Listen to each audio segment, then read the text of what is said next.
Live from Toronto, Canada, The Conspiracy Show with Richard Serrett. Welcome to the Audio Imaginarium. Come on in, hang your cloak on a peg, grab a stool, and come sit by the fire. There are stories to be told, and you are among friends. No doubt you've heard reports that honeybees are quickly disappearing. You've seen it on the news. You may have even noticed it for yourself firsthand out in your garden. Beekeeper George Scott is standing by. He's also an expert in chemical pesticides, and will explore the link between the use of certain pesticides and the decimated bee population, and also discuss why honeybees are so vital, not only to agriculture, the production of food, but to our very survival. A real wake-up call. George Scott is in Niagara Falls, and we'll talk in moments. Just a quick note, there is no HOA tonight, no hangout on air. We'll resume the live stream on YouTube of this program in a few weeks, and you'll be able to stream this radio program once again on YouTube. In the meantime, please get on up to the website, strangeplanet.ca, strangeplanet.ca. There's a radio page there for this program, of course, and please visit that and explore it. You can register as a member by clicking on the blue member button on the left-hand side. It's quick, easy, and free.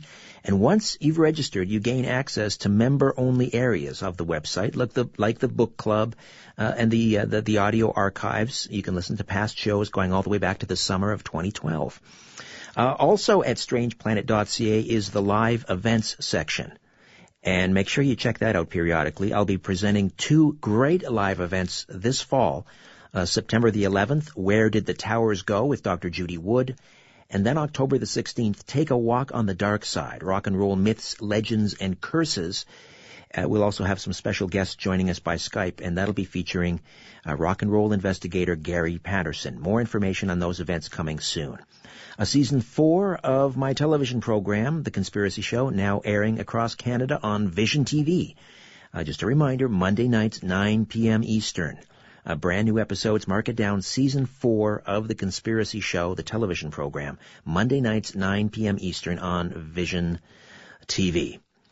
All right, think twice before swatting away those pesky, buzzing bees. Since 2005, worldwide, honeybee populations have plummeted, leading farmers, scientists, beekeepers down a rabbit hole of anxiety and worry about the future of our very food supply.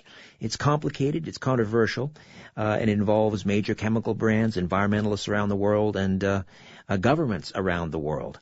And people should pay attention, even if they're not involved in these organizations. If honeybees continue to die, healthy eaters everywhere are going to have a harder time stocking up on favorite fruits and vegetables.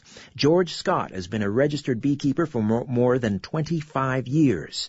He's a passionate advocate for beekeeping as a crucial component for Ontario's agricultural success, now and in the future.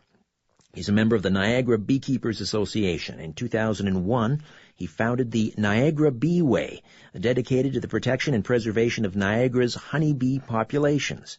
George believes that the survival and health of the beekeeping industry is pivotal and is totally aligned to the mandate and concerns of the OFA at many levels. George Scott, welcome to The Conspiracy Show. How are you? Thanks for that great introduction. I'm feeling 2 inches taller already. All right. So we laid out sort of the bad news, 2005. Is that when we really started to take notice? Is that sort of ground zero, or is that just when we started to take notice that bee populations were starting to die off?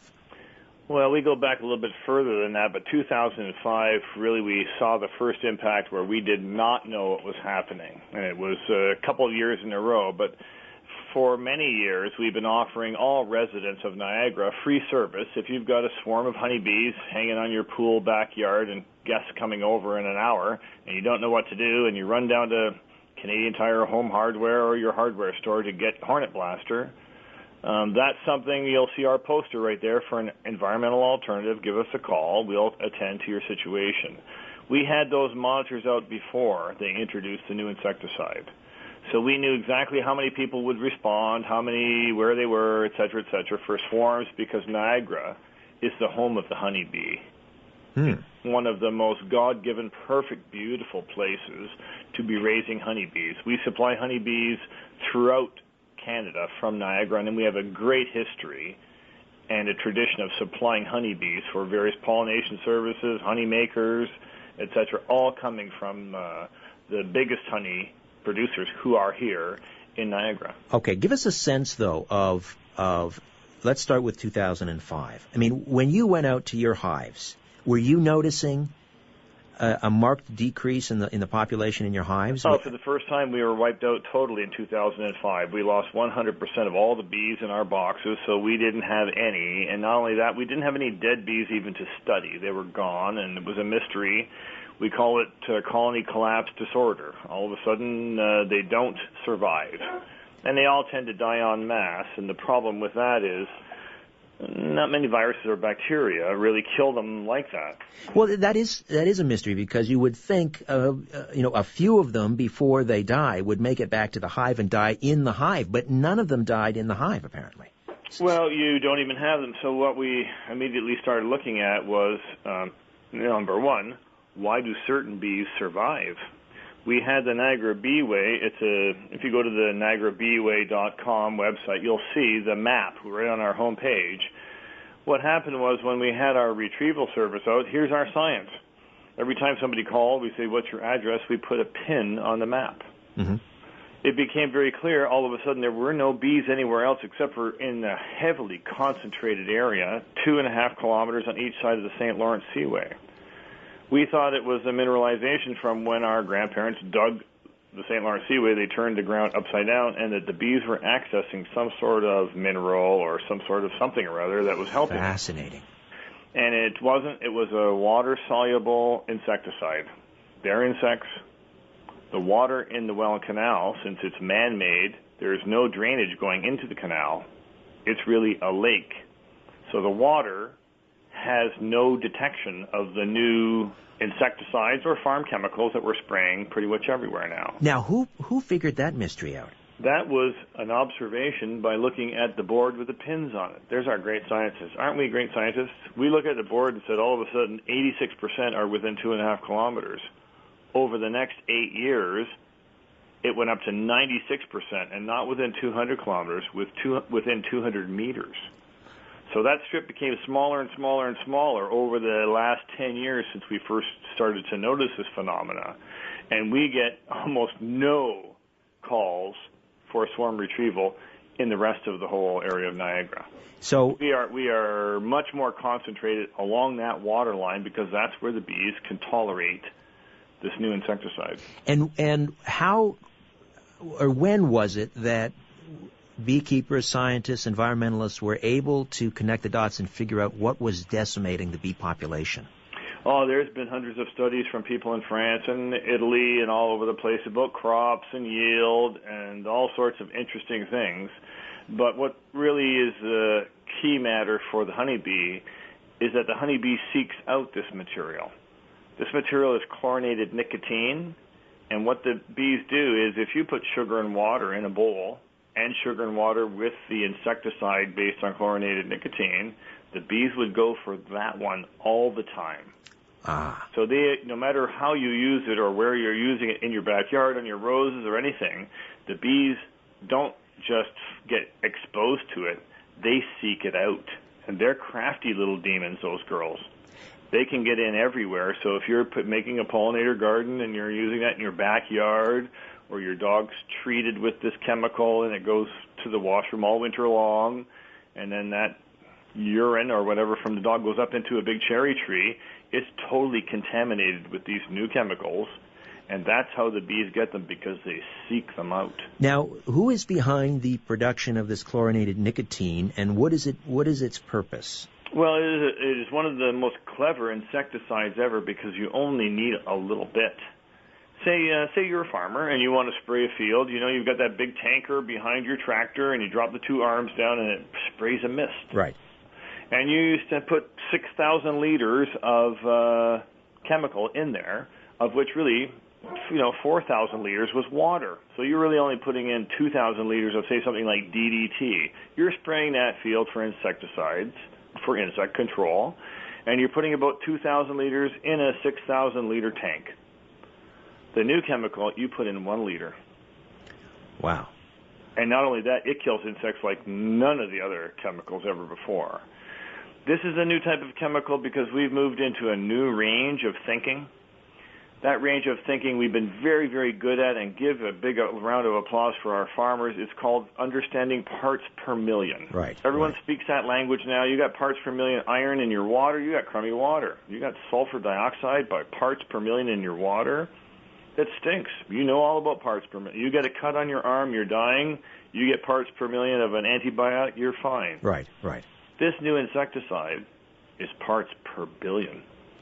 It is absolutely lethal to bees at 36 parts per billion. Where I live here in Niagara, there is no equipment that can see this in action. We cannot detect down to 36 parts per billion with any of our medical equipment or our universities or anything. We can't go that low.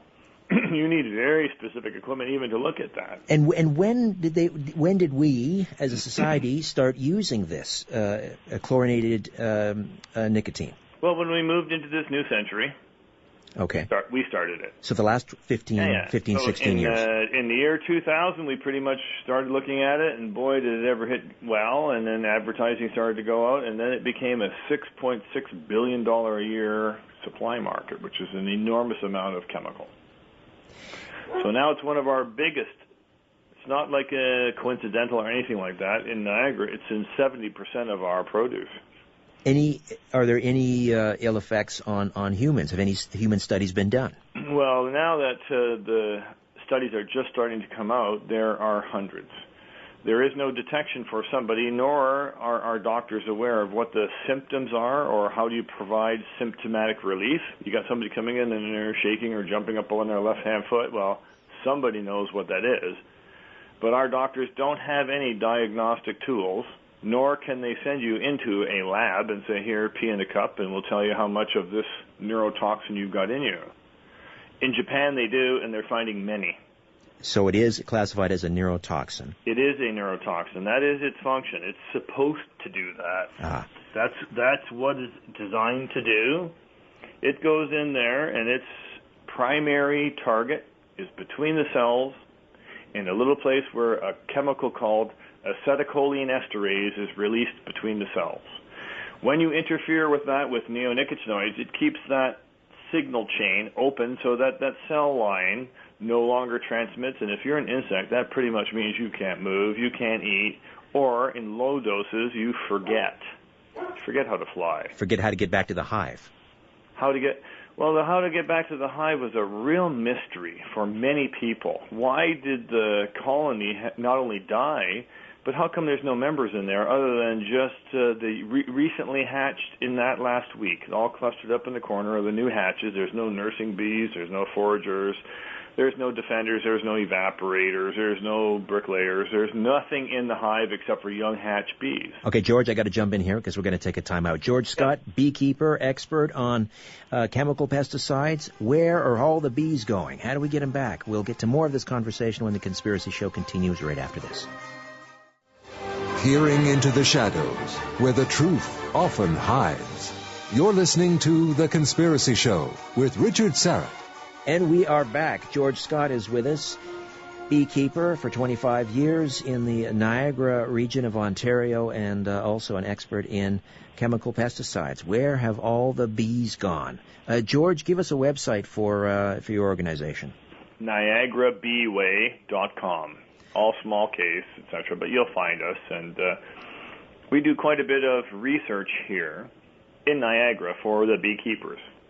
Now, is everyone now on board with the diagnosis of the problem that it is this particular insecticide that's responsible?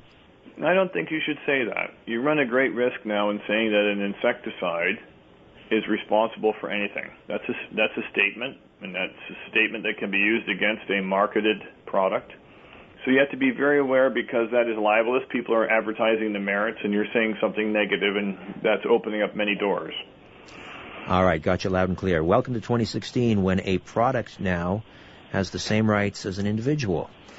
Isn't that a scary thought? When you start attacking something, you have to realize it does have some merits. It was a designed chemical to do something. What we're talking about here in the other industries are the non-targeted effects.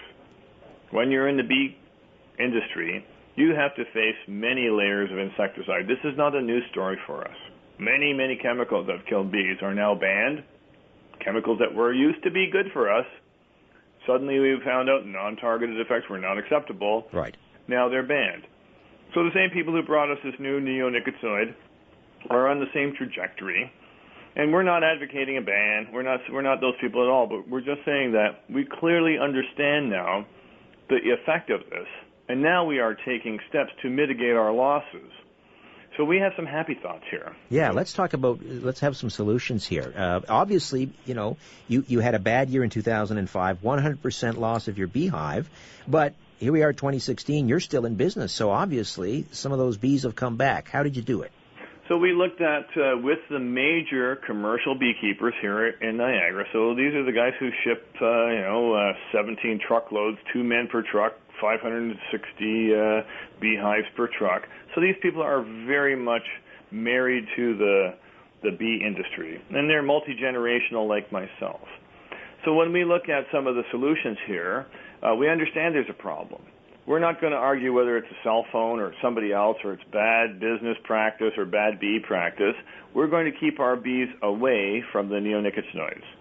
So when those plants flower that have neonicotinoids or when those crops are sprayed, we divert our bees by feeding them a luxurious liquid that they love, and they can build their young with it. It's expensive for us. Mm-hmm. But when we put this out there in the field, it diverts them for a week or so because no tree and no soybean or no corn pollen or any of those things that are contaminated with these neonicotinoids bloom for more than a week or 10 days. That's just an industrial plant. After 10 days of diversion into our feed areas, the young don't really get exposed to that much neonicotinoid. The result is that we've dropped mortality from 44%, which is our lowest, to 100%, which is our highest. This year, we were 5%. Even in our grandfather's time, there was never a 5% loss. It's normally 15. We are aware of losses. That would be normal. Not 50 and 100%, but we are aware every winter kills some insects. Right. We are aware of that. Right. That's a phenomenon. We can handle that, but we can't handle getting knocked out of business. So what we do now is we take our bees, and rather than leaving them in their winter sleeves, we refrigerate them all winter. We feed them at times when they would go to neonicotinoids. That allows us a controlled uptake for the bees where we are making smart decisions about how much of this chemical they're going to ingest. Right. That now means that we're in control of the situation, and we're really ducking the bullet. But we're ducking the bullet so well that rather than on a $3 million beekeeping operation, to lose 50% of your genetics, it doesn't matter how you look at it, you just lost $1.5 million. Right. To only lose 5% when you can double every year means this is coming up here in 2016. Genetically speaking, from the bees, will be one of our best years ever. All right, that's great news. But let me ask you about this then. What happens, though, to the whole pollination process, which bees obviously are an integral part of, if you are basically avoiding the blooms and so forth on various plants? The bees are feeding on something that you're bringing in that's devoid of this insecticide. Well, public awareness is a big issue right now because it's the release of this chemical that furthers the problem. And the problem in Niagara, and I can't speak for everywhere, but in Niagara, we have two main seed suppliers, Clark and Pioneer Seeds. Mm-hmm. Excellent companies. I know the guys very well, very conscientious. But when you ask them how much of the neonicotinoid material they're putting on their seed coatings, you realize very quickly each one of them puts about 30,000 pounds out into the environment, but that's nothing compared to the urban release. Both Clark and Pioneer would put 1 truckload out. But if you did a survey right now of all of the products that are non-food producing, right, that are ornamental, lawn seed, all of those products, pet supplies, pet shampoo, pet drops, all of those new systemic issues there, if you count the number of truckloads of that material in Niagara right now, it's 6. So already, and the farmers only use this product in the springtime on the seed coating. Right. Sometimes they have a foliar spray, but that's a very, very small amount and only for a disaster. But we're, as urban people, on our pets and plants and roses and things like that, aphid killer, there are a number of products. As a matter of fact, there are now 560 retail products containing neonicotinoids. Farmers are not the problem for the release. It's urban people with pets. So we're swimming in this stuff. Well, we're starting to understand that now because we are testing the water everywhere and really trying to put a little pressure on each municipality. Before you get a well, you must pay the municipality for the right to take water into your house from that well. They will test it and tell you it's okay. But really, they only test for E. coli and chlorophyll content. They could be allowing field-grade chemicals at 2 parts per million, which is very, very small, right, of an insecticide going into your children. Why? Because your water was approved. It is bacteria-free. However, it carries a chemical wallop now that may not be something that you want to feed to your children. And it could be, 20 years before, I suppose, or longer, before someone actually starts to show the effects. If we're talking about a neurotoxin here, I mean, this is all about the children. Right. This product is a embryonic mutagen. Those are scary words when you put them both in the same sentence. I'll say. Listen, if you are a 10-year-old girl today and you're looking forward to eating your cornflakes and being big and strong, you have a right to Google how much neonicotinoid, I know trans fat, I know salt, I know sugar, I'm really watching my diet, how much neurotoxins in my cornflakes. That's the biggest problem right now and why I am so motivated. A high school here, Centennial High School, a bunch of kids got together and said, why can't we find out how much neonicotinoid, if it's so safe for us and so good for us, how come we can't know how much is in our cornflakes? It's in every bit of corn, right? Amazing, yeah. Why can't we? And now we notice that you old people are keeping this information away from us. Why? So they made a little video, and we helped them with sending our videographer and cleared it up a little bit. We put that on our website. It's called We Want to Know. Those are high school kids, and all they want to know is about, if this stuff is so good, how much is it? Is it 2? Is it 20? Is it 200? How much am I getting? Certainly in Japan now they have patients who are being treated for this, and the only time they get this is from their food.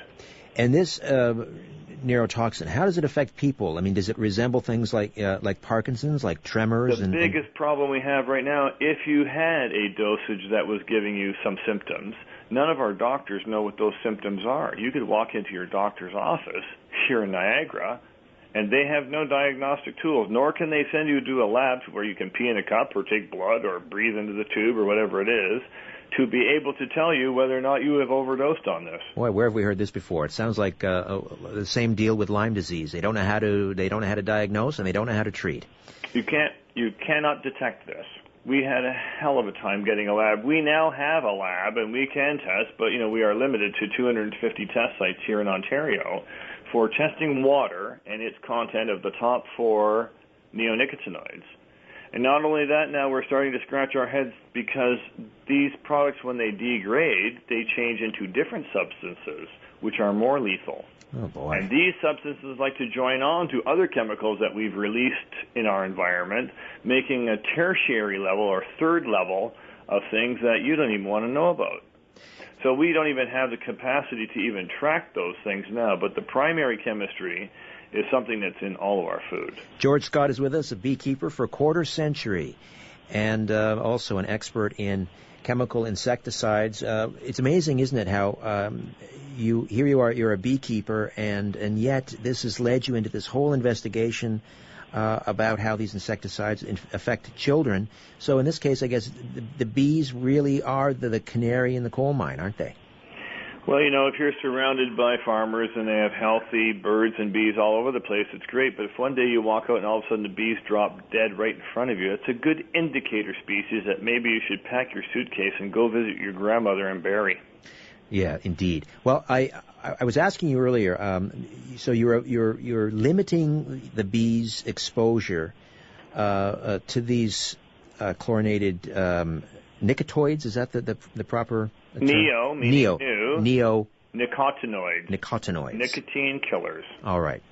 So those particular products now, we work with our neighbors. I live right here in an area where my neighbors are fabulous Mennonite-based corn and soybean growers. They're very close to land. We communicate with them. We know what they're using. Yes, they are using neonicotinoids in some cases. And with those particular seeds, we know now all about that plant because we know our neighbor. Because we work together, we know exactly when to put our feeders out and divert our bees away. Right. Or at least dilute their food intake by 50%. We can dilute it. We can't stop them because they want that stuff. It's like bumming a cigarette. You know they're bad for you. But your buddy's got a full pack, and you're going to go and say, hey, buddy, can I have a butt? These are the same way. This question, it almost sounds, flippant or like a first world problem, because we're talking about, this horrible chemical, and it's affecting children, and it's a neurotoxin. But my question is, if you're avoiding exposing the bees to all these wonderful blossoms that we find in nature because they have this insecticide, how does that affect the taste of the honey? Is the honey different, demonstrably different? Well, the honey, the bees have a way of taking this out and metabolizing all the bad things. So they're only putting a fairly highly pure thing in there for their next generation. Most of that honey is going to their babies. Bees can suck up all of the insecticide in many things. One of the girls out of the 100 that are doing the evaporation, she'll suck up all of the pesticide and fly out and die. So they are actually removing, to the best of their ability, all of those things that would affect their young, because that's where that honey's going. So they have a built-in thing. Unfortunately, when they start having a lot of insecticide, many of the girls need to commit suicide here to protect the rest of the girls who will stay behind. That's remarkable. All right, we'll take another time out. George Scott is with us. Give us the website again, George. Yeah, it's www.niagarabeeway.com. Have a look at some of the things we do in the birding area. All right. We will be back with this conversation in mere moments. Stay with us. Fasten your seatbelt and put your tray in the upright position. You're about to leave everything you know behind on The Conspiracy Show with Richard Serrett from Zoomer Radio. We are back with George Scott, beekeeper and expert in chemical insecticides, and the website is NiagaraBeeway.com. NiagaraBeeway.com.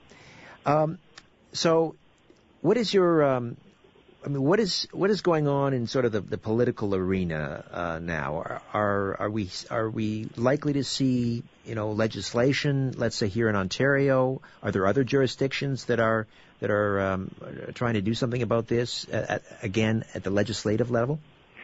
Well, that's a big discussion. This is federally approved. There are provincial suits for damages. There are a number of municipal issues and other municipalities who have banned it. There are some regions who have said, no, we are not even having a specification on our winter de-icing fluid, even though it's beet juice driven and highly contaminated with neonicotinoids, more so than even any farmer would use on his crop. It's a residual chemical, and they're spraying it out there, but many municipalities won't even put a specification on that because this is too new a thought line. They haven't gotten their minds around that yet. The product is new. Even beet juice in your area sprayed on your roads, and it's a great product for saving lives. I'm not saying that's wrong at all. But there are substitutes, and there should be a specification on that. Many municipalities in the U.S. are requesting bans. From Niagara Beeway's viewpoint, we're not interested in banning any chemicals at all. But we are interested in realistically looking at their life cycle and how does it affect us here in Niagara, and is it good indeed for our farmers? And just because our farmers are using it doesn't mean that we can amplify that usage times 6 because we want to control aphids on our roses or ticks on our dogs or whatever it is. Right. Give us a sense of how vital bees are to the food supply when it comes to fruits and vegetables. Well, you're talking about things that, let's say that you're a blueberry guy. Right, you make blueberries, and your blueberries without any bees can make $4,000 an acre, and you got 1,000 acres. You're a rich guy from blueberries. $4,000 an acre. You put bees out there, and you're making $12,000 an acre. Because they improve the yield that much. Bees go to every flower, and every flower is pollinated and makes a blueberry. The wind can pollinate blueberries. You can do it without bees, but bees are efficient. That's the beauty of the honeybee. He's so efficient. He goes on the cherry tree and he pollinates every possible site. Oh, is that right? Interesting. That's why the yield goes way up, because the wind gets about 20% of the sites. The bees get them all. Early blossoms, mid-range blossoms, and late blossoms. Doesn't depend on the wind. Those bees are very frequent in there, and they get them all. They're very efficient. That's why people love honeybees. It maximizes what a plant can do based on its flowers. That's fascinating. So let me just repeat that. So wind alone will provide pollination for 20% of the blossoms on, let's say, a blueberry bush. Yeah, depending on cherry trees or peach trees or whatever you need pollination services for, right. You pay for those because it makes more money for you. Right. You're increasing the yield yes. 5 times. It is straight revenue. Yes, you might have to buy more packaging because you got more peaches or more apples. But if you don't buy bees, you'll find that the trees really do suffer. The bees do a lot more than just pollinate. They tend to tend the tree. Now, while all this is going on with the bee population, anecdotally, I have no scientific data here, but anecdotally, I would say that there seems to be a lot more wasps and hornets around. Well, they're the enemy of the honeybee. Now that the honeybees are weak and can't defend themselves, the meat eaters come in, yellow jackets and all those things that sting your kids when they're running on the lot, the things that live in the ground. Right. Bees like to live up high in trees or in bee boxes. But all of those little meat eaters that are wasps and hornets, of which there are 114 here in Niagara that are not honeybees, will sting you if you sit on them. They are ornery. All of those things are really the enemy of the beekeeper. Okay. The yellow jacket will kill a colony by going after its young and pulling the larvae right out and eating them all and killing every honeybee on their way in. So we don't like yellow jackets, and nor do you. I would call them a pest. Interesting. Okay, so they're basically filling the vacuum that's being left by the decimation of the bee population. I would say that they're being decimated at another level. We're just not noticing it because we don't make any money from them. If their population dropped by 50% per year, would we ever really notice? In the bees, we control the imports and the registered numbers of bee hives every year. You have to register your numbers. The only issue with that statistic and where it's really been used and misused is that when they say honeybee hives are really on the increase, look at, here's the registered ones in October, add to that the new imports here in March, and that's a big number. The numbers shouldn't be added together. They should be subtracted from one another because no beekeeper would ever import a bee into Niagara unless all his bees are died. Got it. Great point. All right, we'll take a time out, come back. One final segment remains. George Scott, beekeeper, NiagaraBeeway.com. The owners of the system are asleep. Now we can play. The Conspiracy Show with Richard Serrett. And we are back on The Conspiracy Show with George Scott, a beekeeper, expert in chemical insecticides from Niagara, the Niagara region of Ontario. And yes, huge problems facing the bee population. We started to take note in 2005. We seem to have identified part of the problem, the culprit. But some good news. And now just regale us again on what you're doing. For those joining us late, George, how have you been successful in ameliorating this problem? Okay, so the biggest issue here is losses for a beekeeper. A beekeeper will invest X number of dollars into his genetics, so he'll have 100,000 colonies, at X number of dollars each. If 50% of those colonies die, he's lost 50% of that 100,000. What we try to do is we try to prevent those losses. So really stepping up to not fight anybody. It's useless to fight the chemical companies. It's useless to fight the government or bring them in or have more inspection. But let's just avoid the problem. That was the decision we made here in Niagara. How could we take active steps to make sure that our girls, our little bees, never got into the problem? Diverting them with food that they really love and is very nourishing means that it costs us a lot more money to maintain our bees, because when the plants blossom that have various things that have neonicotinoids in them. We're heavily feeding our bees. They don't get as big a dose. The young that are coming in the next generation don't get as big a dose, and that has reduced our mortality significantly by a factor. What used to be 50 is now 5. These are all good words, but that helps because all of our neighbors here, who are also grain farmers and beekeepers, work together for these solutions. We're not fighting or saying anybody's bad. We're just saying we've got a problem. How do we solve it together? Now, this is a made-in-Niagara solution, correct? I mean, you and your colleagues developed this solution? No, we have got a number of wonderful bee solutions here on the varroa mite, the big deadly parasite. We've got 4 years of tremendous success in fighting that mite off. We published that. We are open to peer review. Other universities and other countries have picked up our research from Niagara, and they are doing similar studies and adding to our body of knowledge on how to control it. We put an insect into our bees. That insect goes on guard and kills the parasite without hurting the bees in any way, shape, or form. Fascinating. We got that from the grain growers. It's the insect that they put into the grain silos to eat out the things that eat grain. These are little meat eaters. They're not interested in eating our grain, and they are food grade. They are food grade approved insects, if you can believe that. And so how are you getting those insects inside the bees? Oh, we have a whole process. Natural insect control produces these insects in large quantities. We get them to over 137 beekeepers who are our peer reviews, who are reproducing the same experiments we're doing here. After 4 years, there's a tremendous amount of success. This is very organic. This is using an insect to get rid of a Chinese parasitic mite that's attacking our honeybees. But how do you get that little meat-eating insect inside the bee? We sprinkle it across the top of the hive. We open the hive up and sprinkle it across the top of the hive with a little bit of media in it, looks like vermiculite.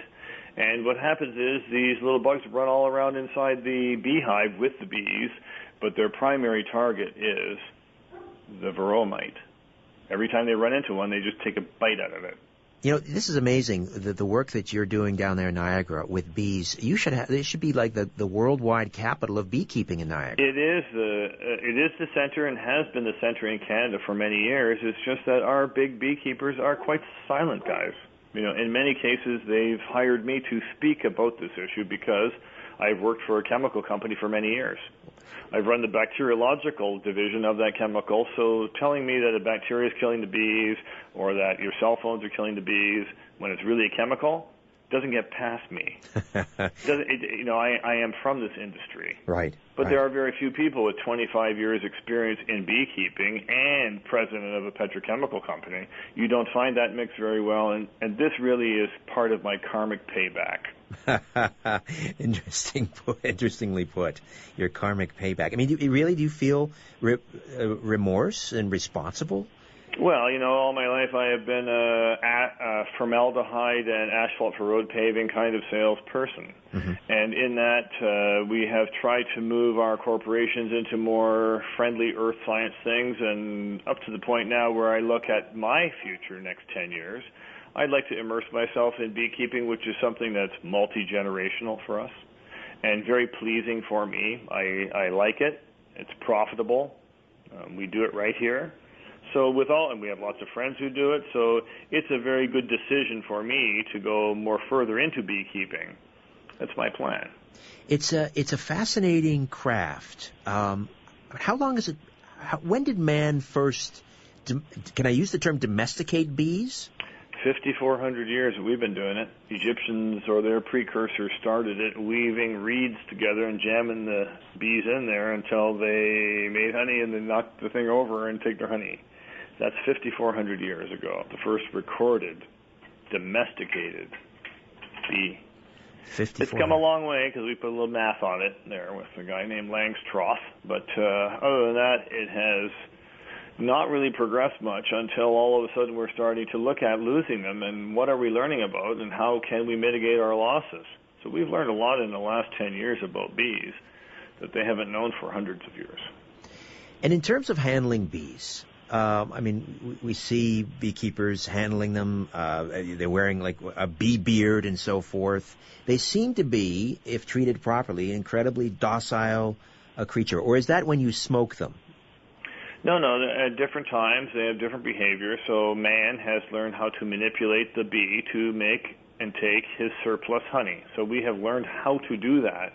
At certain times when the bees are not defending, they're not defending their young, they're not defending their food, they're not defending their home, they can be treated with a hormone that says, here, please come and touch me, I'm the queen. You put such a hormone on your face and you could have 60,000 bees forming a beard on your face because they're responding to a hormone. They're not defending, they don't sting, they've come to see the queen. Ah. Interesting. So that hormone is what drove that. That's a neat trick of beekeepers when you have a swarm of bees around, to have them all come out and go on your face, because it makes you look very brave. But really you have subdued them by a command saying, come to me, I am your queen. You see, we're getting some amazing inside baseball information here. And what is the difference between a domesticated bee and a honeybee that we would find out in the wild? In Niagara, all the honeybees here came from Europe. So what we're finding now along the Niagara Beeway, because this is one of our oldest communities in Canada, the old cities of Thorold and St. Catharines, where you have 200-year-old churches, they're some of the oldest buildings. Well, they've had bees in there for 190 years. And some of these bees, we're noticing that they are very much different than the current domestic bee in a box, the commercial standard. Right. They're nasty little bees. They have bad behavior. They've been bred. However, they don't seem to be affected by many of the diseases. And those bees have not been imported into Canada since the 1920s, before the First or Second World War. There's no record of them.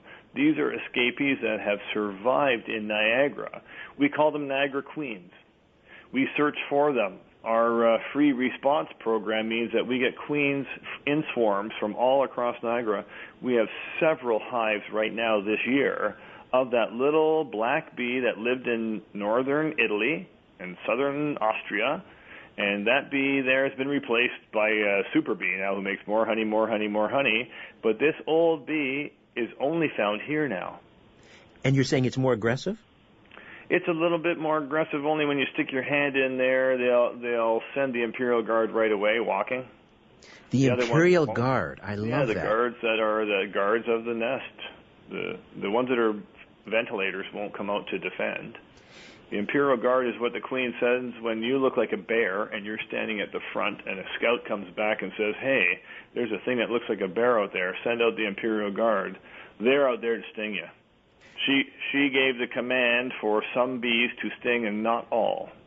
And their language is remarkable, this little dance that they do. One dance says, there are peach blossoms 2 kilometers this way, and another dance means what? There's a bear out there? Well, we call that sign language, first of all. So we think we're pretty smart because you can write everything down about how to build an engine, and you can die, and your predecessors can come and read that information and know how to build an engine because you wrote it down so perfectly. Right. Well, bees have sign language.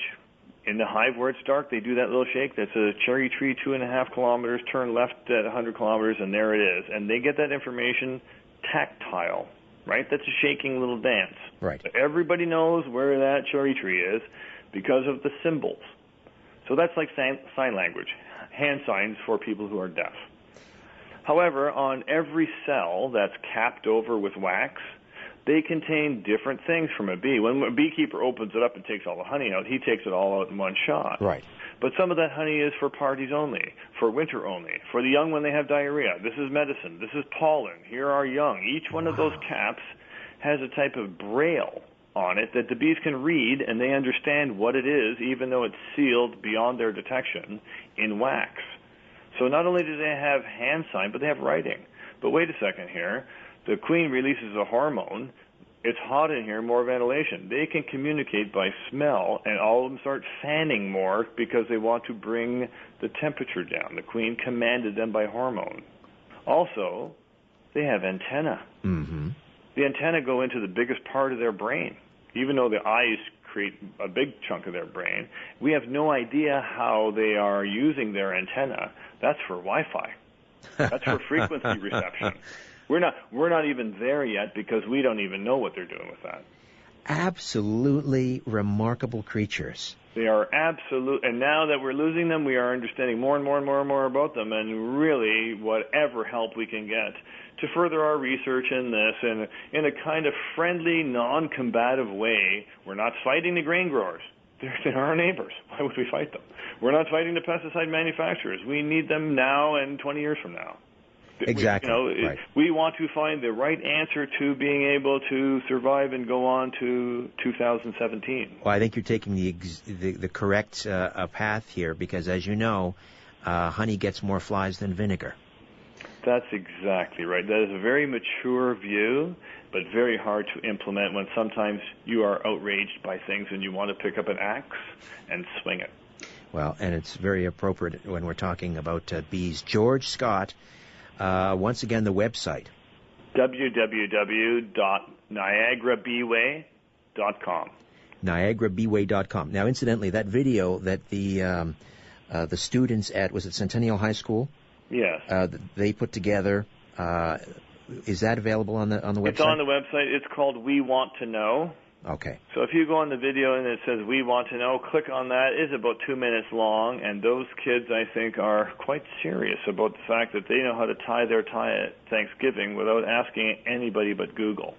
All right. George, I have enjoyed this conversation immensely. Thank you so much. Thank you for taking the time and the interest. I appreciate it. George Scott. All right, NiagaraBeeway.com. My website, strangeplanet.ca. That's your portal to this radio program. Say hello on Twitter at Richard Serrett. Serrett, S-Y, because I love you, R-E-T-T. And as always, follow the truth.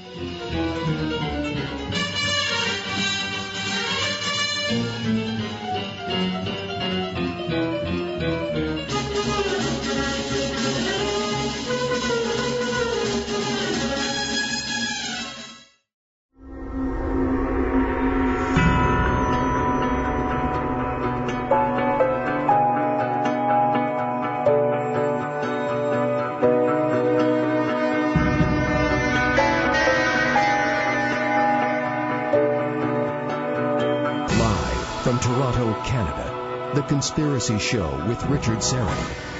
Thanks for inviting me into your home, your long-haul truck, RV, camper, taxi, that greasy spoon just off the interstate, and your cabin in the woods. A hearty how-do. Hi to those of you listening in on one of our growing list of affiliates. Those, of course, catching us on the podcast, TalkZone.com. Those, of course, listening in on the Conspiracy Show app. Great app. Free download from Google Play and iTunes, the Conspiracy Show app. Wherever and however you're listening, I bid thee welcome and I thank you for your fine company. Investigative journalist John Rappaport, the founder of No More Fake News, is standing by in sunny Southern California to talk about, a whole smorgasbord, GMOs, something John calls mind control through the information flicker effect. We'll also talk vaccines, Brexit, whatever else we can fit in. Just a reminder, The Conspiracy Show, Seasons 1, 2, and 3, available in the U.S. on Hulu. There is so much going on right now, it almost makes your head spin. And, of course, so much of what we get from what we like to call the MSM, the mainstream media, is manufactured, a manufactured reality. A recent poll, I think it was back in April, in the United States, found, get this, nearly 70% of Americans do not trust the mainstream media. No surprise there for many of us.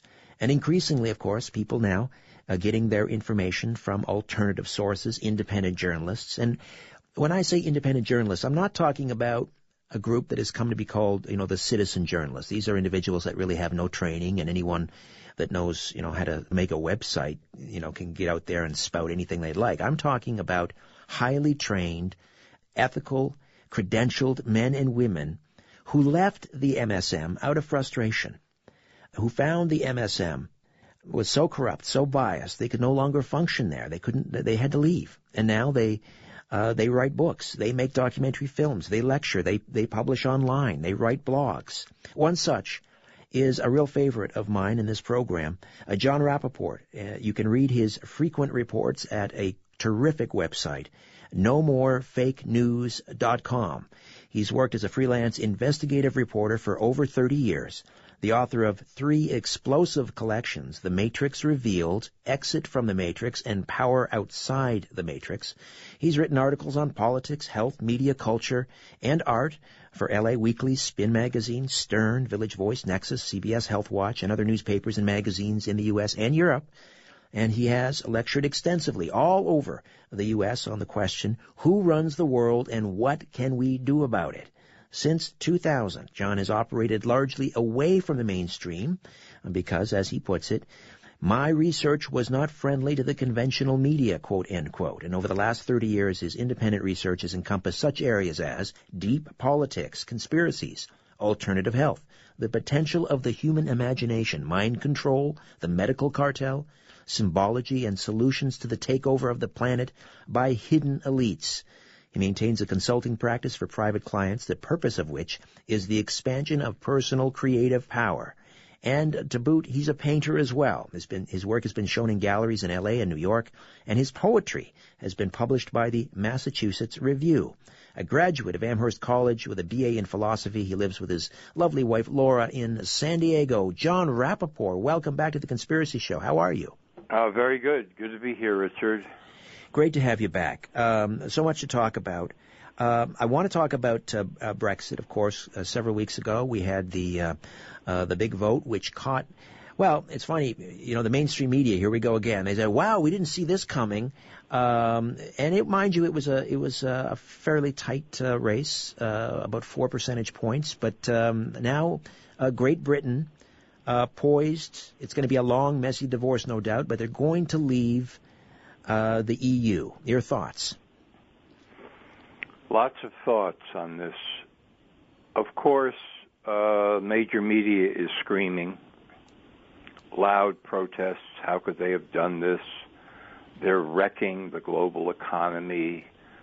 They have no idea what they just did in order, to get out of the European Union, et cetera, et cetera, et cetera.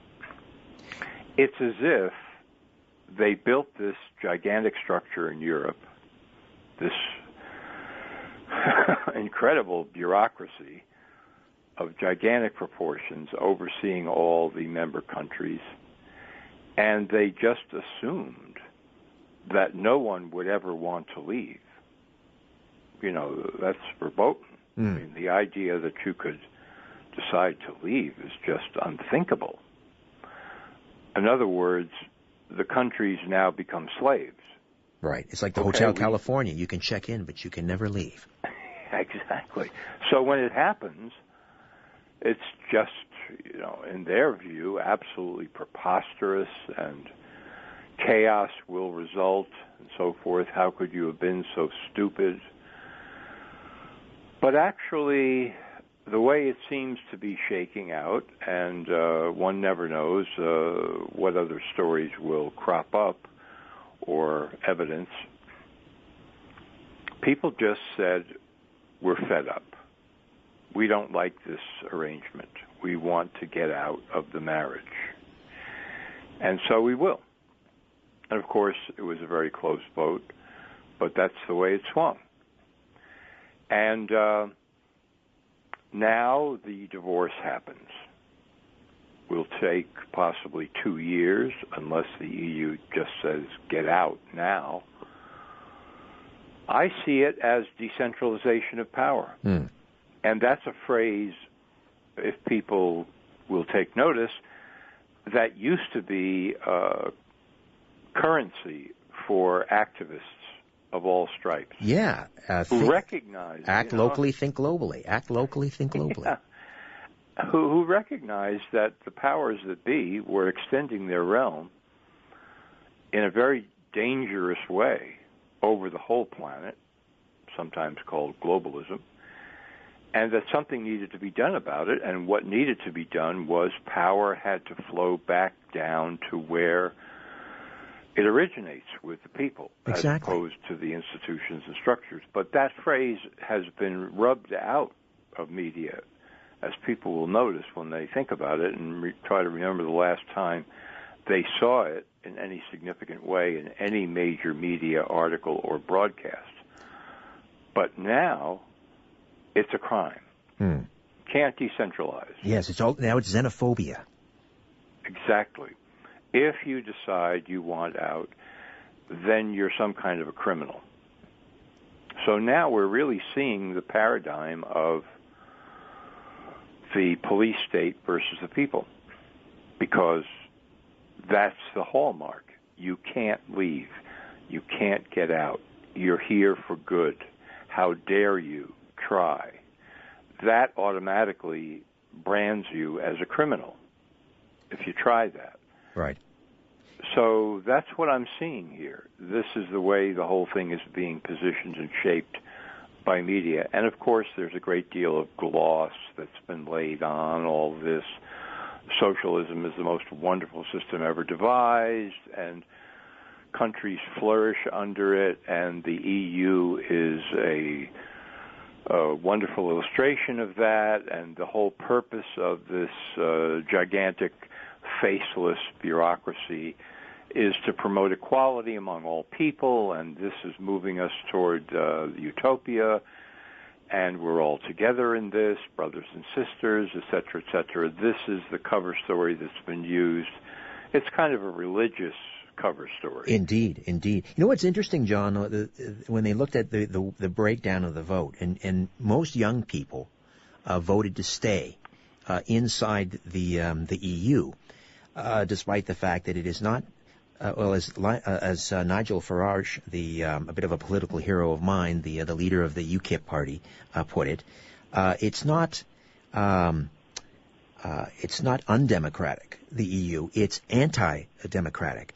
And despite the influence of big corporations and so forth, you had young people voting as a bloc to stay in the EU. And yet those same young people are the ones that we see wearing the masks, the professional protesters who show up at the WTO meetings, the World Trade Organization meetings, and the G20 summits, and are the same people that are behind all of those things are behind the EU. So on the one hand, they're protesting over here, and on the other hand, I mean, I guess that's a witness to the brainwashing that's going on in our colleges and universities.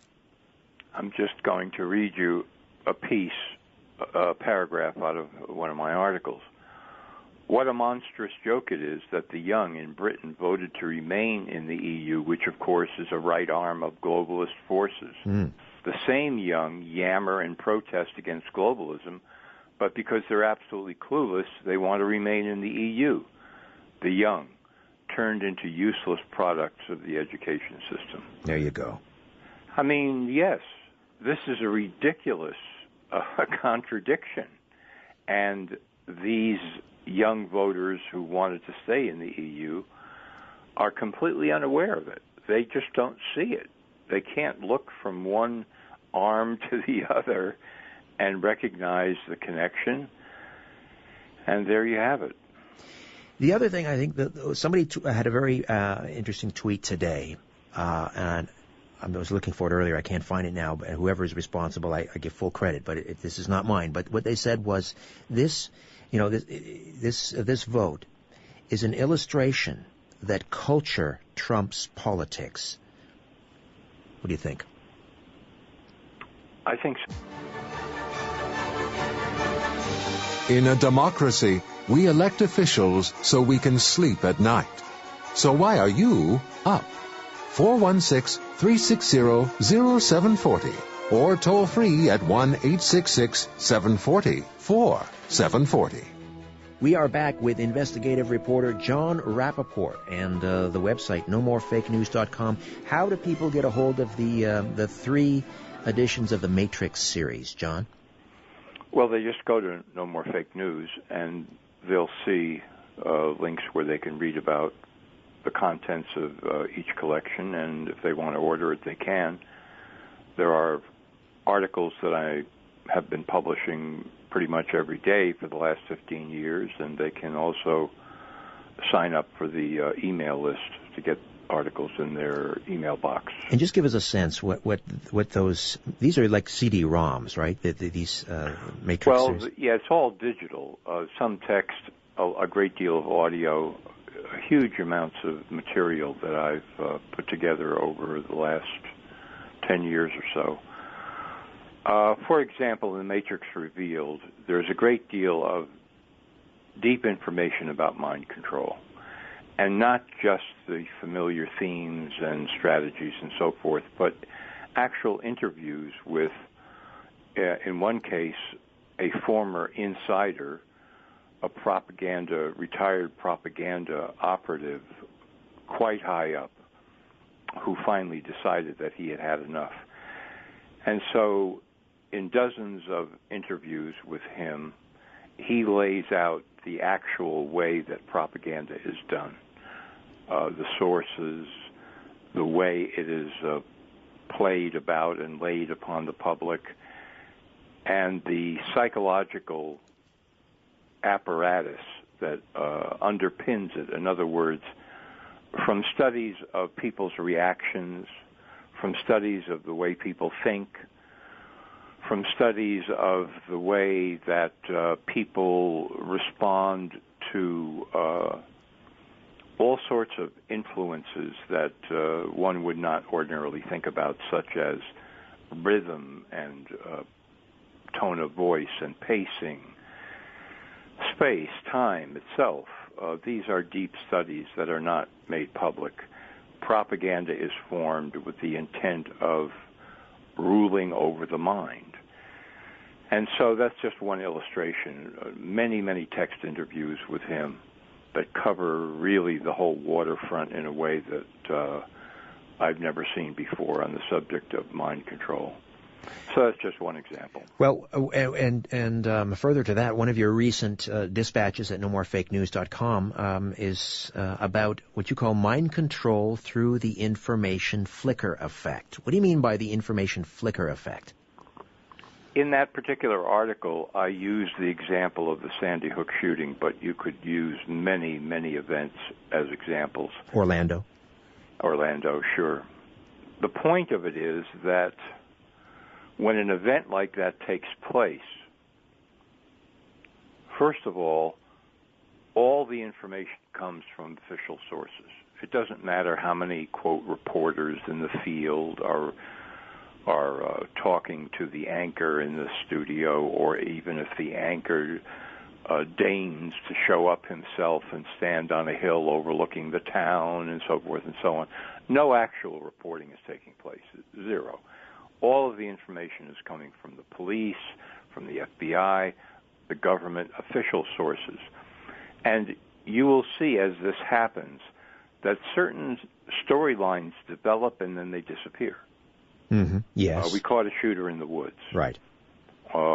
Really? Well, let's stay tuned here. Mm-hmm. We got to hear what happened. Mm-hmm. Never hear about it again. We've got somebody prone down on the ground in front of the school. Wow, who is that? Is that the same guy who was in the woods? We don't know. The story comes, it disappears, it's never heard from again. There were 3 weapons in the trunk of the car of the shooter. No, there was one. It was this kind of weapon. No, it was that kind of weapon. The shooter's father was killed in New Jersey. What? No, it wasn't the father in New Jersey. It was the mother in Connecticut. What? How did this happen? But the point is that such amounts of cognitive dissonance are created in the viewing audience with these little threads that start and go nowhere, that the only option is you either turn it off or you surrender to the anchor who is delivering the story. The high priest. The high priest. If you surrender to him or her, you are now inside the mind control apparatus. You just accept everything. You no longer ask questions, because every time you ask one of these questions, what happened to that bit and that storyline that disappeared, you're now outside the flow. And people are very much addicted to story. They want to have story. They want to follow the story. Right. And the narrative has to make sense for us. Otherwise, I mean, our reality gets turned upside down. So we want to stay in that flow just to maintain our sanity. Exactly. Of course, it's completely insane, but it's looked at as sanity. So that's what happens to the overwhelming majority of viewers. they just accept the story because in their tremendous frustration at these little storylines that appear, tantalize, and then disappear, they experience such confusion and cognitive dissonance that they see no other option. They just say, well, I'm just going to have to surrender and go along, and that's what they do. Survival mechanism. This is an enormously effective method of controlling people's minds. So then what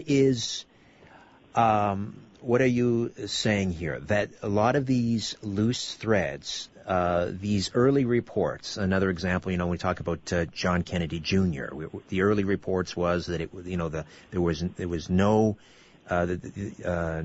clouds in the sky. It was a beautiful day for a plane ride. And then the next thing we hear, it was horrible weather. With Oswald, what did they find on the 6th floor? It was a Mauser. No, it was the humanitarian rifle. Are you saying that these false leads or these threads that go nowhere are manufactured, or are they the truths that get buried and forgotten? I'd say it's a mix of the two. Some are manufactured, some are true that are abandoned. But in either case, what the broadcaster, the high priest, as you say, the anchor, does with all of this is he moves along as if it doesn't matter, as if there is no contradiction involved here at all, as if there is nothing to really inquire about or investigate beyond what he's saying. And that's how he makes the big paycheck, because he knows how to do that. He's a storyteller. He's an actor. And he's good at it. I mean, we're talking now about, say, in America, the head national news anchors.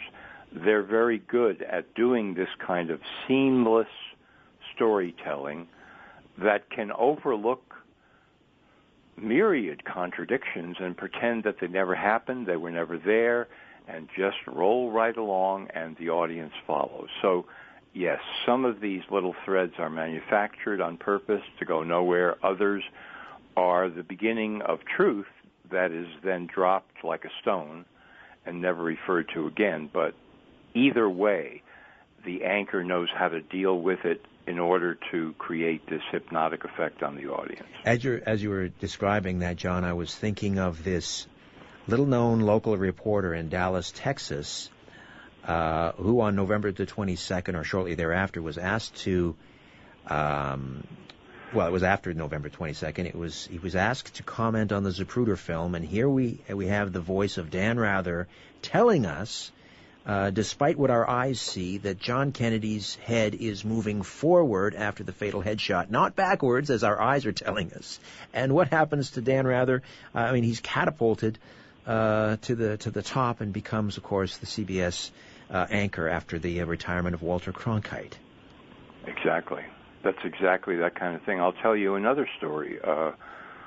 Try to boil it down here. Talk about cognitive dissonance. In the summer of 2009, late in the summer, during the so-called swine flu epidemic, in the U.S., the Centers for Disease Control was saying there was something on the order of 10,000 cases of swine flu in America, and it was spreading and so forth and so on. So a lone reporter for CBS News, to my mind, the only investigative reporter they had, Cheryl Atkinson, she discovered that, in fact, the Centers for Disease Control had stopped counting the number of swine flu cases in America. I mean, this was their job, to count and to report. This was their main job, and they just stopped cold. And they didn't tell anyone that they stopped. So she decided to find out why. And what she discovered was that of all the blood samples, and there were many, many, many, from the most likely swine flu patients and diagnosed swine flu patients that had been sent to laboratories all over America, the overwhelming majority were coming back with no trace of swine flu or any other kind of flu. So, in other words, there was a huge hoax going on of which the CDC was completely aware. And I interviewed her about this, and she said that her editor thought it was the most original story on the whole so-called epidemic that he had seen, and they proceeded to try to get it on television after they published it, and they did, on the CBS News website. And suddenly they ran into a brick wall. There was no possible way that this scandal, this gigantic hoax, was going to be revealed on the nightly CBS News. No matter what they did, nothing.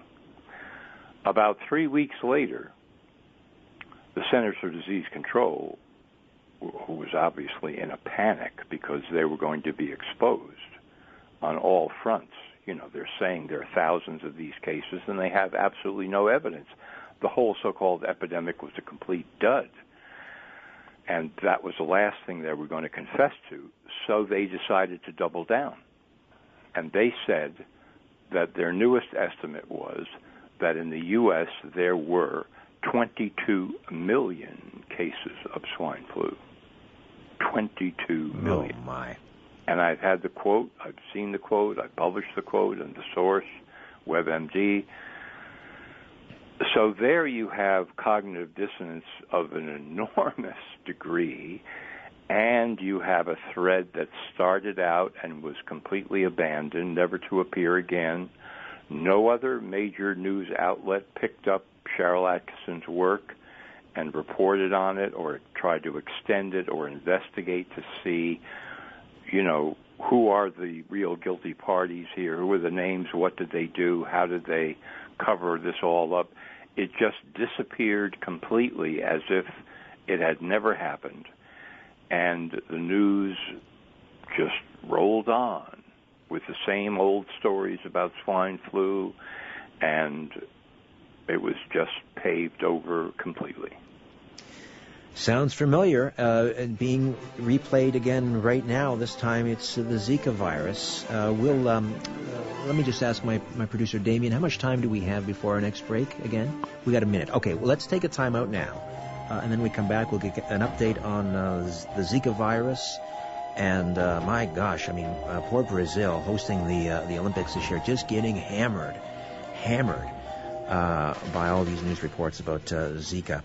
How much truth is there to it? We'll find out. John Rappaport, NoMoreFakeNews.com, investigative reporter with me here on The Conspiracy Show. Don't go away. Poking holes in the darkness. The Conspiracy Show with Richard Syrett. Welcome back to The Conspiracy Show. Richard Syrett with you. John Rappaport on the line from beautiful San Diego. And, of course, founder, director of NoMoreFakeNews.com. John, again, the Matrix series. There are 3 of them. How do people get those? Just go to my website, NoMoreFakeNews.com. You'll see the links and explanations of what is in each collection, and you can order them. Let's get an update on the Zika virus. So now we're told that there are a number of cases of babies with this form of, I guess, encephalitis that has been caused by, they say, the CDC says, is Zika. And, of course, we're all familiar now with what's going down in Brazil. The Olympics, not going so well for them down there. People are frightened. So what's the latest? What do you hear? What do you know on the Zika virus? Okay. Well, let me start at the beginning and just try to bring everybody up to speed quickly. Originally, the story broke out of Brazil. Look, we've seen a tremendous upsurge in cases of microcephaly, which means in babies, they are born with much smaller heads and brain damage.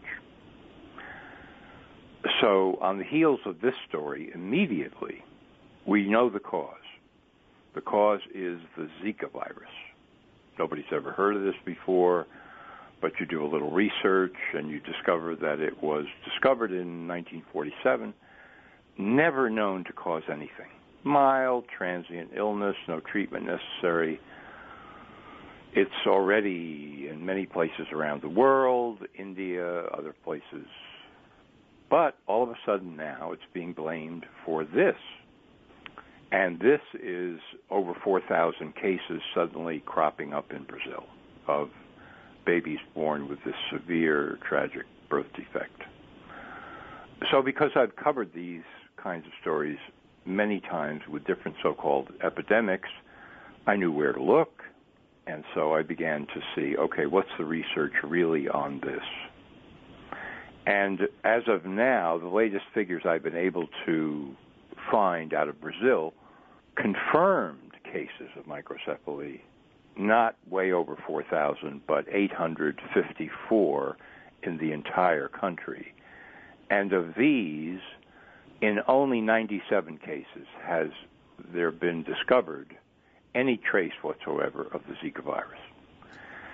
Now, what people have to understand is that when researchers are looking to say, this virus causes that condition, the first thing they have to be able to do is find the virus in all cases of the condition, or overwhelmingly most cases of the condition. In order to establish causation. In order to establish causation. If they can't do that, they say, that was a dud, we go back to the drawing boards and we look for other causes. But they didn't do that. And, of course, the World Health Organization immediately muscled into Brazil, and articles began to appear, Zika virus connected to microcephaly, et cetera, et cetera, et cetera, pregnant women at risk all over the world, huge scaremongering, don't get pregnant, postpone your pregnancy for 3 years. In Central and South American countries where they severely limit abortion or make it completely illegal, companies began to spring up with boats taking women, pregnant women, outside the 3-mile limit into international waters and giving them abortions. That is, as far as I know, still taking place. So the fear factor was gigantic, and it still is. And yet, there is no credible evidence whatsoever that this virus has anything to do with this birth defect. That's the long and the short of it. And again, give us those numbers. Confirmed cases of this 854 cases of this birth defect. And of those, they say they have found some trace of the Zika virus in 97 cases. So just around, maybe 12% of the cases? Yeah, I mean, every honest researcher will tell you this is counter evidence. This proves that virus is not the cause. Remarkable. And in a population of Brazil, I don't have the figure in front of me. I'm guessing maybe 150 million people in Brazil? Maybe. It is very large, however, and diverse. And by the way, it is the biggest user of pesticides in the world of any country. And many of those pesticides are banned in other countries because they are too toxic, but they are used in Brazil. Neurotoxins. I got to jump in here, John. We'll take a timeout. We'll come back and continue. No More Fake News. Director John Rappaport here on The Conspiracy Show. Question everything. This is The Conspiracy Show with Richard Serrett. Welcome back. John Rappaport stays with us. NoMoreFakeNews.com. And, John, before the break, we were talking about the Zika virus in Brazil and, the small number of confirmed, it's not, we don't want to minimize it. I mean, 800 and, almost 900 cases of this birth defect where children are born with very small heads. But of those, just over 10%, there was a trace of the Zika virus. So you're saying, far from providing evidence or proof that Zika is causing this birth defect, it's actually the opposite. It proves that Zika is not causing it. There is no causation, no correlation. Now, you were mentioning, though, that in Brazil, the high use of pesticides. Now, were there clusters of this particular birth defect found in and around, for example, plants that produce this insecticide? Well, we're talking about spraying of pesticides and gigantic corporations that manufacture the pesticides. So the answer to that is yes. In the general Northeast area, they certainly use pesticides. And not only that, but a group of dissident Brazilian doctors some months ago revealed that the government had put something called a larvicide into water supplies in various places in the country, did not announce it, just did it. And, of course, that's a pesticide. It kills the larvae of mosquitoes that supposedly deliver the Zika virus to people when they bite them. Right. And so these doctors, a large group of them, said, hey, wait a minute. This is a far more likely cause of what's happening here in the country.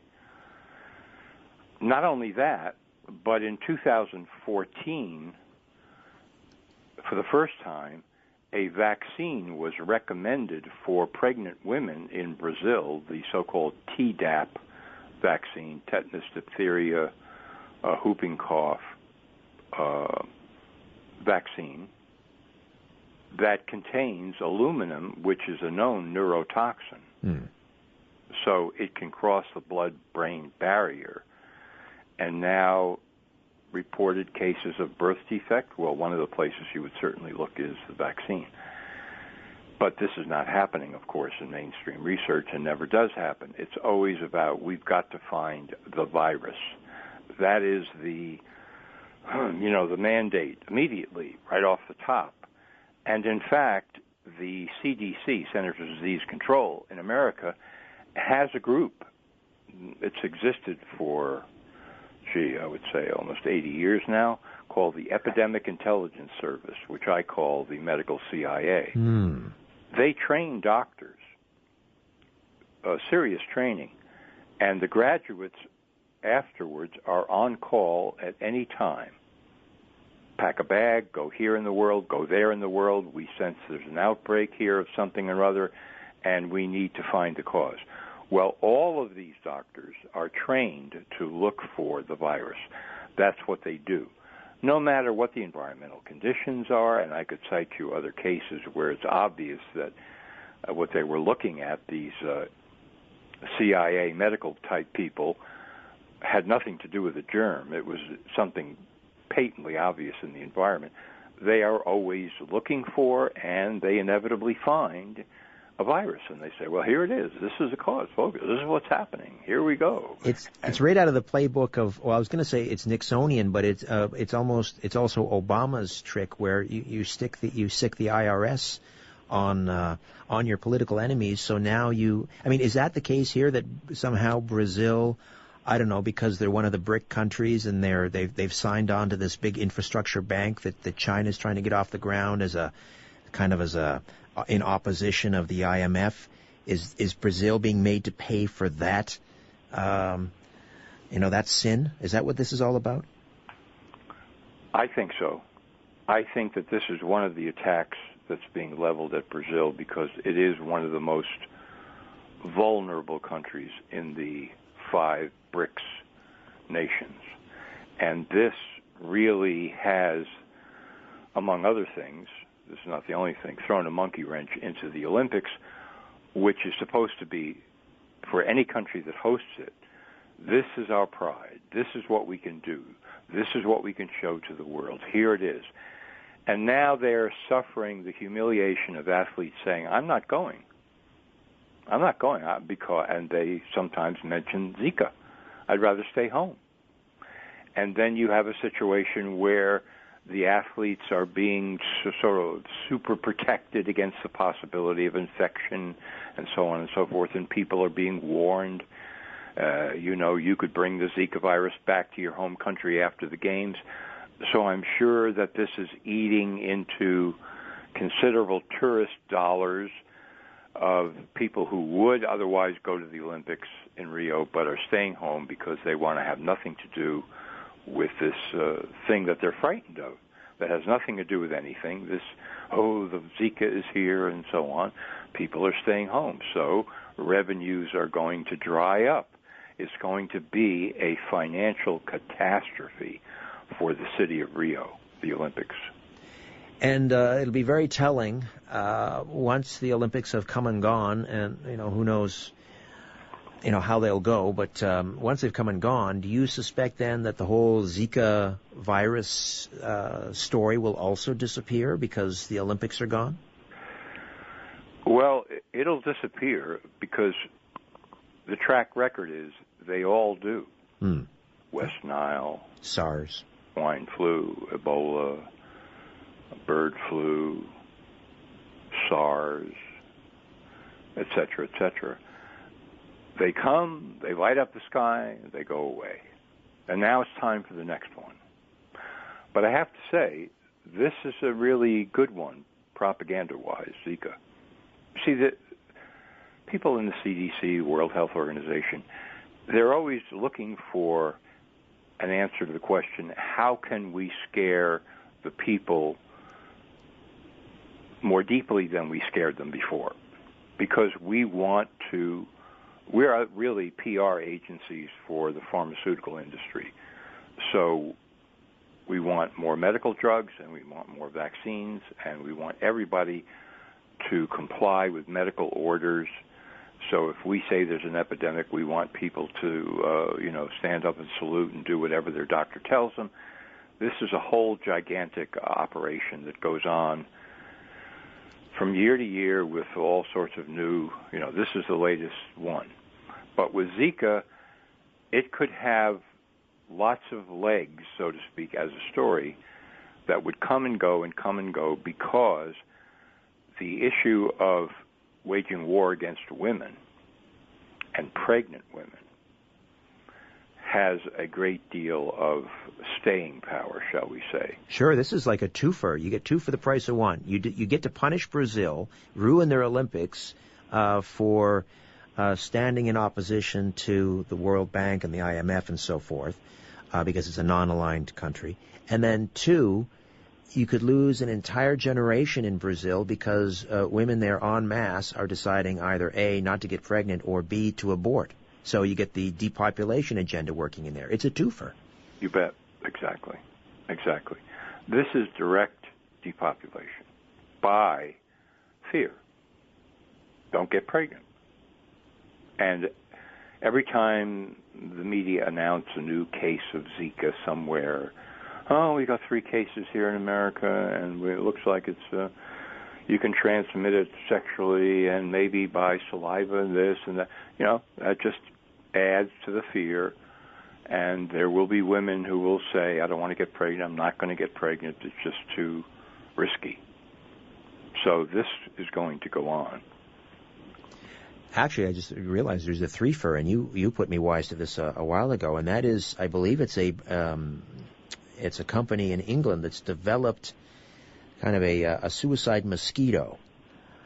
Explain how that works, and that they're going to send this type of mosquito over, and it won't reproduce. Yeah, Oxitec. Oxitec, yes. Yes, this is another grand solution to the whole non-problem. And the mosquitoes, supposedly, they would mate, these genetically engineered mosquitoes. They would be males, and they would mate with females in the wild. Females would give birth to larvae, but the larvae wouldn't pass through that stage. They would just die off. That's supposedly the effect. But the danger here is, it's exactly the danger of GMO foods, crops, and so on, is that they are approved, certified, authorized as safe and effective with absolutely no real safety studies, which is exactly what happened in 1996 in America when GMO crops were let in the door. The FDA basically said, it's up to corporations to determine safety, and the corporations said, like Monsanto, well, the FDA says it's okay, so we're good. So they just sort of, one hand washed the other, and that was it. That was the approval process. But these mosquitoes are so effective, this system, because they have tested it elsewhere, that they totally decimate. Now, listen, nobody likes mosquitoes. They're an incredible nuisance. But when you collapse a mosquito population, that's going to have dramatic ecological, it's going to cause huge imbalances. Yes, there is that. And in fact, there is a mosquito that would replace the ones that are killed. In other words, they would move into that void. They are larger, more aggressive, and so the effects of that are completely unknown. But I'm also talking about human safety studies and safety studies on animals and so forth, because none of that has been done. So all you get are assurances, look, we know that these mosquitoes are completely safe and everything is great. And then you say, well, what are you basing that judgment on? And they say, well, we know that our genetically engineered mosquitoes kill the other next generation of the other mosquitoes, and that's what safety means. Wait a minute. That has nothing to do with safety. You're just saying that the killing effect works, but we're talking about, actual safety, health. Where are those studies, long-term studies? Well, we don't have to do those. Wow. It's what a tangled web. Indeed. We're not going to have time to talk about this National Academy of Science report on GMOs, but very quickly, the report's key finding really sort of cuts the legs out from under the major claim of having GMOs in the first place, right? Exactly. The promise was higher crop yield, feed the world, end starvation with GMO crops. So the National Academy of Sciences, which is one of the most prestigious scientific organizations in America, comes out with a report.